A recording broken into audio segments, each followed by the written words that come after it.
Perjuangan meraih kemerdekaan pada masa penduduk Jepang. Ada bermacam-macam bentuk perlawanan yang muncul untuk meraih kemerdekaan pada masa kedudukan Jepang. Yang pertama dengan cara kooperatif dan yang kedua dengan melalui gerakan bawah tanah. Perjuangan secara kooperatif dilakukan oleh tokoh-tokoh nasionalis yang duduk di lembaga-lembaga penting membentuk Jepang. Melalui lembaga-lembaga ini mereka melanggar persatuan untuk meraih kemerdekaan. Berbagai kesatuan pemuda yang berhasil dibentuk Jepang seperti Seinandan Barisan Pemuda, Keibadan Barisan Pembantu Polisi, Seishintai Barisan Pelapor, Joku Total Barisan Pelajar, dan Fujinkan Barisan Wanita dimanfaatkan untuk aktif menggerakkan kesadaran serta membangkitkan perasaannya nasionalis di kalangan rakyat. Yang kedua, perjuangan melalui gerakan bawah tanah. Perjuangan bawah tanah adalah perjuangan yang dilakukan secara tertutup dan rahasia. Perjuangan ini umumnya dilakukan oleh bangsa Indonesia yang bekerja pada instansi-instansi pemerintah Jepang. Tokoh-tokoh yang dilakukan gerakan bawah tanah diantaranya adalah kelompok sektoral, kelompok Ahmad Subarjo, dan kelompok Sultan Jahrul. Kelompok Sukarni. Sukarni adalah tokoh pergerakan pada zaman pemerintah Hindia Belanda. Untuk menyamarkan gerakannya, kelompok Sukarni mendirikan asrama politik yang diberi nama Angkatan Baru Indonesia yang didukung oleh Sendebu. Kelompok Subarjo. Pada masa penduduk Jepang, Ahmad Subarjo menjabat sebagai Kepala Riset Kaigun Bukanto atau kantor penghubung Angkatan Laut di Jakarta sambil melakukan tugas utamanya di tempat itu.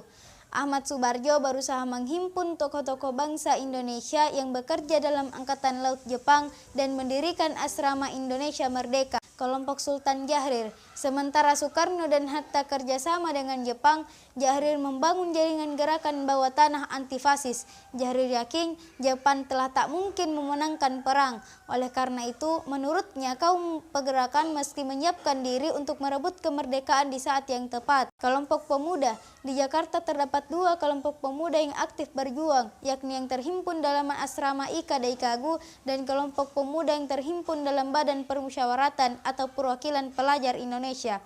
Kelompok terpelajar tersebut mempunyai ikatan organisasi yang bernama Persatuan Mahasiswa.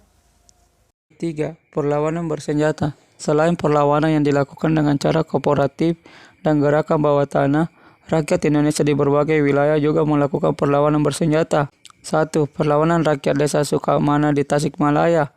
Perlawanan rakyat di Tasikmalaya ini diawali oleh adanya penolakan santri-santri pondok pesantren Sukamana Singaparman pimpinan Kiai Haji Zainal Mustafa untuk melakukan pemberian penghormatan kepada Kaisar Jepang dengan cara membungkukkan badan dalam-dalam ke arah bendera Jepang yang berlambang matahari terbit. Pada tanggal 25 Februari 1944, Kiai Haji Zainal Mustafa memimpin para santrinya untuk melakukan perlawanan. Namun karena kekuatannya tidak seimbang, perlawanan ini dapat ditupas Jepang. Banyak pengikut Kiai Haji Zainal Mustafa tewas.